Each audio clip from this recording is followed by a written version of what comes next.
And we're proud to present this restoration of the Strawberry Blonde from Warner Brothers in collaboration with the Film Foundation. Our host today is someone very special to me personally, and whether you know it or not, he's special to you too.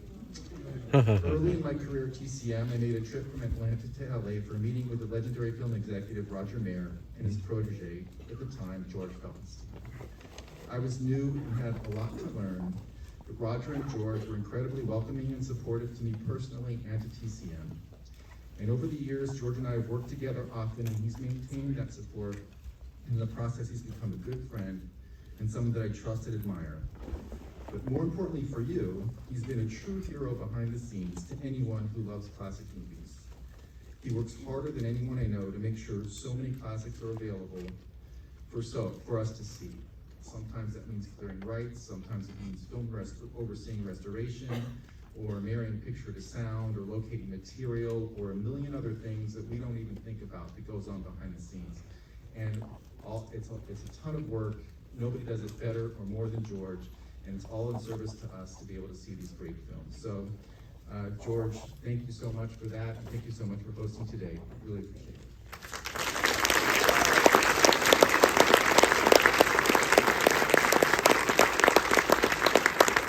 Thank you, everyone. I was going to, and I will, just further what Charlie said, in that he was so kind in his words about me. Charlie is the heart and soul of TCM. He is what has lived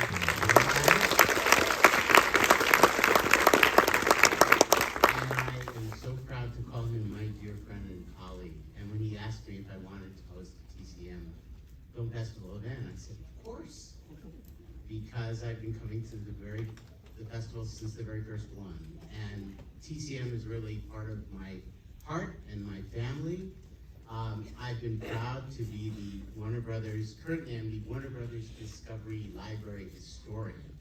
That's my title right now. But my primary responsibility has kind of been mostly in overseeing restorations, remastering, and most recently and currently overseeing the Warner Archive collection, which has brought over 4,000 titles out on DVD and Blu-ray, including the movie you're about to see tonight, this afternoon, The Strawberry Blonde. And Charlie mentioned this, our restoration experts at Warner Brothers Motion Picture Imaging are responsible for the creation of this master.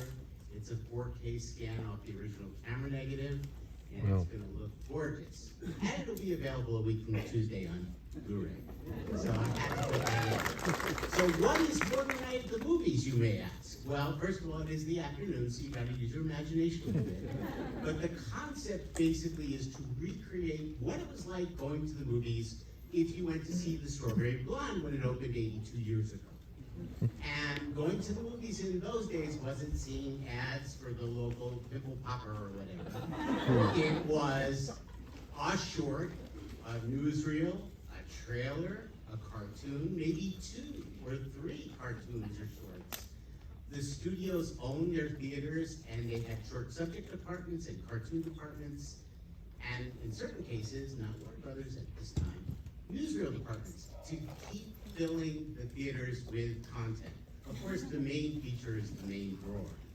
Now, what we've been trying to do for the last 20 years or so at Warner Home Video and Warner Brothers Home Entertainment, now Warner Archive, is to recreate the theater-going experience of the day with a short and a cartoon and a trailer.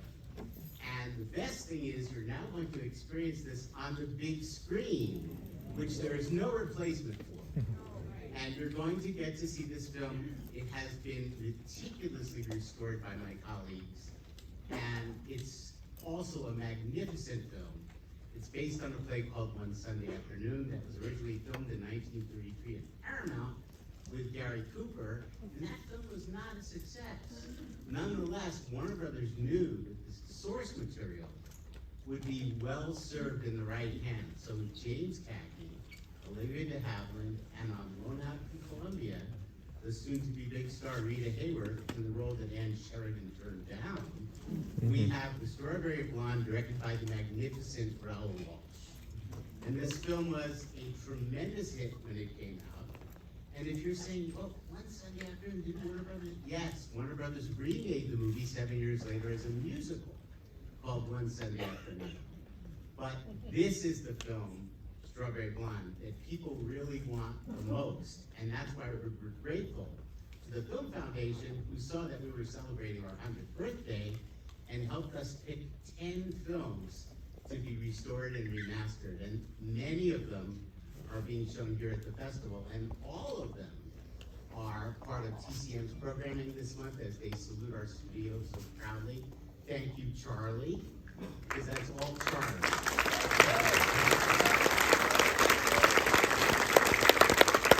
And of course, our beloved streaming service, HBO Max, has a TCM hub, and they are honoring the 100th anniversary of our studio with Warner Brothers programming.